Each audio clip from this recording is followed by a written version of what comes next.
Today, I'll have thoughts on my Disneyland land and sea trip. That's coming up on this episode 511 of WW Prep to Go.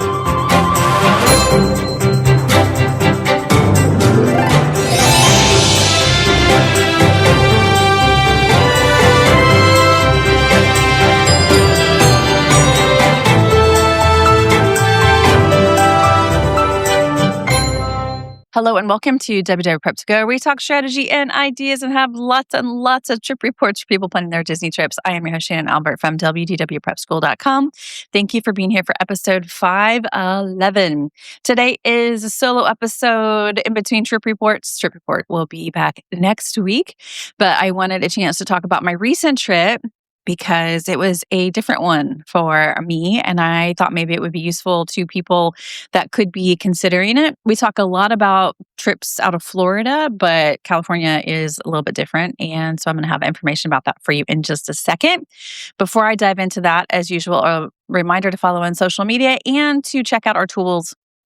We are going to keep creating them, but we have a character finder that tells you which characters meet where and in what outfits and at what time with tips. We also have a park picker tool. So if you're wondering if your upcoming trip, which days of the week should I go to Magic Kingdom, Epcot, Hollywood Studios, when should my break day be, etc. It also includes things like Halloween party dates, which as I'm recording this just got released.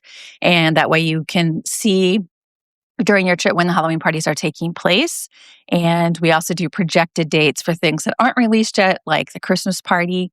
So that is very helpful. We also have a trip cost estimator tool if you want to just run some rough numbers to see how much a trip's going to cost, and a specific lightning lane calculator, because 7 days before your trip, when you go to make those lightning lanes, you might not expect that it's going to cost a certain amount. And so it can be helpful to know that ahead of time and decide which days you actually want to get lightning lanes. So that's a few of the tools that we have, but we are going to keep churning them out. The one that's in the works right now is related to our crowd calendar.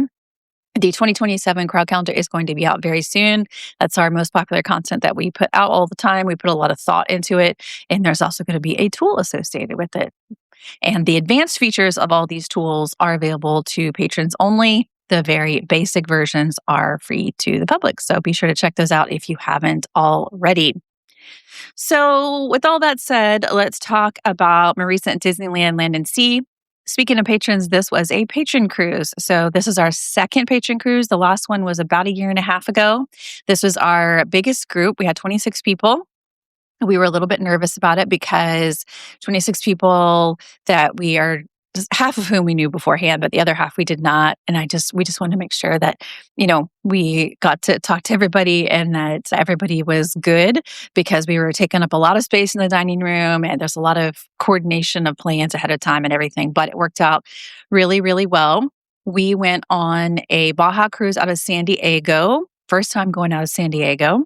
And the stops on this particular cruise were at Catalina Island and Ensenada, Mexico. It was a 4-night cruise. If you do the longer version of this, it actually comes down to Puerto Vallarta. So if you happen to book that, come say hi. I'm actually going to go meet the Disney Wonder at the port this week because it will be here this week on its longer itinerary. But we did not make it down to Puerto Vallarta.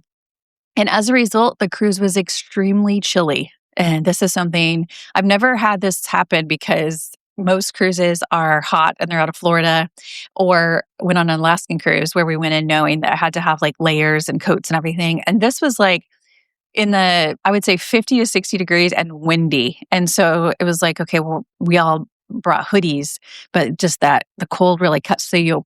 But for me, because I do live in Puerto Vallarta, the heat is so intense here that I was actually looking forward to having some cooler temps. So for that reason, that was really nice. But a lot of people on the ship, not our group, but other people, they were dressed as if they were going to the Caribbean. Because I think people think cruises, I'm going to throw on a tank top and shorts. And there were children that were freezing. And so definitely check the forecast beforehand, because jackets and pants were definitely the right move for a lot of the cruise. But a lot of people were quite cold. This cruise was on the Wonder, and I think it's my favorite ship because it is so small and quaint and easy to get to know. It has the best crew, I think, of all of the ships. I'm going to be doing a YouTube video about the pros and cons of the Disney Wonder very soon. I'm going to be doing one about the magic in a few weeks, just, as I go on the ships. I'm going to be doing these videos because I like to analyze all the ships. And when people are picking cruises, I know that there's lots of different criteria, like the itinerary or the port that it's going out of or the price. But some people do choose based on the ships because they all have different amenities and pros and cons. So look for that on YouTube very soon because I have some notes and some footage to use to put that video together. But anyway, so I was very excited about our group going and that we had my favorite little ship and going to some new places that I had not been before. The nice thing about choosing this cruise that was Monday through Friday is the ability to add on Disneyland before or after, because there is an Amtrak train that goes from like 2 blocks from the cruise terminal in San Diego to Anaheim. And the station in Anaheim is right next to the Honda Center. And to give you perspective of how close the Honda Center is to Disneyland, that's where Disney does their D23 Expo presentations, is at the Honda Center. So it's about a, 8-minute, 6 to 8 minute drive or something to Disneyland from there. So we walked between the cruise terminal and Amtrak in San Diego, but then took Ubers to get to our hotels at Disneyland, but they were very short. Typically, we would want to do parks first and then do cruise because the parks obviously are more intense, like with all the walking and everything. And then you can go on the cruise and just kind of sit a little bit more. But most of our group did the reverse because some people in our group were going to run Disney in Florida beforehand. And in fact, Heather ran all the races recently, including Sunday, where she did what was the longest length, 10 miles or half marathon, whatever the longest race was on Sunday. She did that in the morning, went back to her hotel and packed, and then boarded a plane to go to San Diego. So we had a couple people in our group doing that. So then doing the parks afterwards made sense, but a lot of people joined for the same dates. And in fact, as I'm recording this, some of them are still there. They extended their trip to include more time at Disneyland. So it's really nice to be able to combine the land and sea when going out of San Diego. There is, if you've been around a while, you may remember me talking about the Adventures by Disney that are in Southern California, and they include going to Imagineering, Walt Disney Studios, and VIP kind of behind-the-scenes access to Disneyland. Well, the short version of that the 4-day one is called the SoCal Escape. I think that's what it's called. But it's a shorter version of their longer ABD. And usually those are scheduled when there are cruises going out of San Diego. I think Disney's hope is that people like us who want to combine land and sea will then go and do the Adventures by Disney. So you go 4 nights on a cruise and then go and do 4 nights with the Adventures by Disney trip, which would be an amazing trip, but it would also be pretty expensive because those ABDs have doubled since we did them in 2019. But anyway, they are available if you want to combine them, and that would be a heck of a trip. Price-wise, I thought this cruise was fairly affordable for a Disney cruise. I did post a short video about the cost if you are curious, but I will just restate the cost here. And that is that for 2 adults in a ocean view room with veranda on this 4-night Disney cruise, it was $3,300 total beforehand. And then once we were on board, we had about $500 of room charges that included drinks and excursions. And so just under $4,000 for the 2 of us. I used points to book our flights and our hotel the night before. So that is literally what it costs. And then, of course, it is separate to pay for the land portion of the trip. The Amtrak tickets that took us from San Diego to Anaheim were $44 a person, and that was the upgrade. That was business class and very, very convenient. We had, I think, 12 people in our group that all got these tickets, so we just all sat together, and it included a snack and something else. It included something, but that was good. I did have to pay extra for checked bags because my luggage was big enough to require that. But if you have a smaller bag, then you don't have to do that. But it was, I want to say, it was an hour and a half to 2 hours to get from the San Diego station to Anaheim, but for $44. And then we stayed at the Anaheim hotel, which is where we always stay. But people in our group stayed in all different places, including on site or just at other chains that were nearby. And then we could meet up in the parks and do things together. But we always stay at the Anaheim hotel because it's just practically across the street. They have fantastic service. The only complaint we have about the Anaheim hotel is the bathrooms are extremely outdated. But other than that, we really love it. I love the on-site hotels at Disneyland. Have stayed at all of them multiple times, but the price point is just much, much higher than for the off-site hotels. So I tend to go to the off-site ones, particularly Anaheim Hotel, due to the convenience, and we already know that we love it. For the Disneyland part of the trip, we didn't have a big agenda, Heather and I. Some people in the group, it was their first time at Disneyland, so they obviously wanted to do a lot. The parks were very, very busy. Heather and I did not have lightning lanes. I assume everyone else probably did. I know at least one person had Premier Pass, which makes it even easier. We had discussed beforehand maybe everybody doing Premier Pass, or we've done VIP tours before at Disneyland, which lets you get a whole lot done. But we were just Heather and I in particular were just trying to keep it low key this trip and not book a lot of extras. We didn't have dining reservations, nothing. We were just there for the vibe. So we literally just boarded the train and we did standby lines for rides that didn't have too long a waits, including It's a Small World or the Storybook Link Canal boats. But we also really wanted to see the nighttime shows. And so the nice thing about Disneyland is you can combine them in one night if you want because of the timing. So we saw World of Color at California Adventure, and we got a virtual queue for that. There are lots of ways that you can see the World of Color, including dessert party. Lots of people, including people in our group, booked the dessert party, and we do love the dessert party. But we just got the free virtual queue, and so we were seated in a pretty good area for that. They have a new version of World of Color. Happiness, I think is what it's called. So that was good. And then we immediately walked over to Disneyland where the fireworks were going off, but we got a bench right at the front of the park so we could watch the Paint the Night parade. And since we were seeing the second parade and we were at the front of the park, that's right where the parade comes out. And so we got to see the parade and then immediately exit and head back to our hotel. So that was kind of our goal, was just to take in relaxing vibes and also see the nighttime shows, especially Paint the Night because we love it and it had gone away for a while. But when we talk about not loving the Starlight Parade, this parade is what ruined it for us because it's so good and we expected Starlight to be more like it.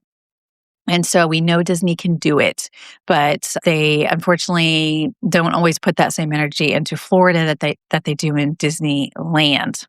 Anyway, so that's a little bit about sort of the goals and plans and of the trip. With regard to our group, we had started planning this cruise about a year and a half ago, I think it was. We wanted to give people plenty of time to get it booked and have time out on their schedule. And so I think we're going to do the same thing. The next trip for patrons will be in a year and a half, probably fall of 2027. And we will be doing that. But the cruise schedules aren't available after September of 2027 right now. So we are going to be waiting. I think they'll probably be out this summer. And then we will do it then. We will get it booked then. And that way we hope that even more people can join us. We have learned some things from doing these group trips. And one of them is I love a matching shirt. So for every trip, I design a matching shirt, and that way everybody can have it on embarkation day. Very helpful to be able to find each other and also take a cute group photo in the atrium before dinner on the first night. Also, really enjoy booking this with the travel agency that we partner with, Small World Vacations. Not only do they provide onboard credit to everybody, which is nice to get on board and have that in your account, but also just great service because there's sometimes glitches here and there, and it's really nice to have somebody on land that can handle it. So that has been very, very helpful. We also have WhatsApp chats. I recommend this to anybody who is traveling with people that are in a different stateroom, that you set up a WhatsApp chat before your trip because you can use that WhatsApp chat before and after, but also during your cruise, even if people don't want to buy internet. And that was another thing that we did this trip was we didn't buy internet for most days, only one day. And every other day we were just like using the free Wi-Fi. And if you have the free Wi-Fi, you can use the WhatsApp chat. So it's just more seamless if you set up a chat before your trip so that you can continue using it during and after. And I do recommend doing that, even if you have a smaller group so that you can communicate. For the specific ports on this itinerary, our first day was a day at sea, which is very funny. I posted a video on Instagram stories about the path that we took because it's 20 miles, I think, from mainland California over to Catalina Island. And yet we had a day at sea in between. And so I kept thinking we were doing donuts in the ocean. And turns out we kind of were, because when I went back and looked at the path, it was just doing loops at 10 miles an hour while it killed time to go to Catalina. I really like a day at sea just to kind of get settled in on the ship. I do really, really like itineraries where the last day is a day at sea. So back in December when I went on the Treasure, the last day was Castaway Cay and Beauty and the Beast was on stage, and you have all the last day activities. And I don't think I'm going to pick any itineraries in the future where the last day is not a day at sea. It is way too hectic, and it just, to me, you leave the ship on a sour note because like I've been frantically running around trying to pack and get my bills settled at the guest services desk and get my pictures downloaded and, all the stuff that you have to do on the last day. And to add a show to it, in the case of the Treasure, or in this case, we had a port day. It just felt like we needed another day at sea. So I really like it when the first and last days are day at sea and then a couple ports in between. Our first port was Catalina Island, a place that I had never been and was excited to go to. I had booked an excursion beforehand and it got canceled. And so we just decided to rent golf carts. Now, couple interesting things about Catalina Island. One is that there's 8 hours, well, at least on this cruise there was. We had 8 hours there, which is a long time for such a small place. And two, it is a tendered port. So you have to wait for the little boats to take you back and forth. It's not a huge deal. It's just an extra step that you have to do coming and going. And then because the number of hours, you actually could do so many activities. We rented golf carts for 2 hours. Or a golf cart for 2 hours, did bring a Bluetooth speaker on this trip to use in the stateroom, but I also brought it over to Catalina Island so that we could put it in our golf cart, and that was a great decision. So we buzzed around for 2 hours listening to our Spotify playlist, and I think the other golf carts must have thought that we had rented one that had speakers built in because we were just blasting it. That was very fun. I highly recommend doing that because you can go all over the island up high, get great views of the ocean and the ship. And that was really fun. It did require cash deposit.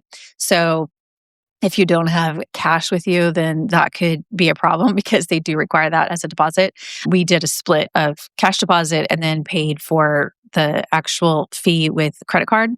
But it was really fun to do that. And we were back on the Disney Wonder by like noon because all we did was the golf cart. However, we could have spent all day. Like there were people doing scuba diving and there were people that I think were going to see animals. There was all different kinds of things that you could do. And there's just plenty of time. If there's 8 hours, that is plenty of time in Catalina. But you don't have to book anything at all because once the tender takes you over to Catalina Island, it's just like a little village and you can just walk around to all the different stores, restaurants. This is one of those ones where it's very, very optional. And I kind of like that because I think the excursions can really add up. And so if you could just go into a town and do some things for a while, then that can be nice to not like make your cruise super expensive. So really liked Catalina. It was charming.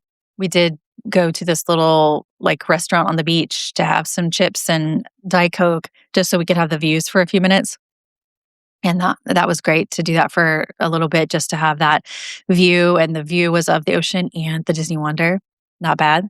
And that was kind of it. But we could have spent several more hours there, but we went back to the ship because we wanted to treat it kind of like a down day because we had been so tired. The next port stop was Ensenada, Mexico. And I will say this as somebody who lives in Mexico and loves Mexico, this is not a great stop in general.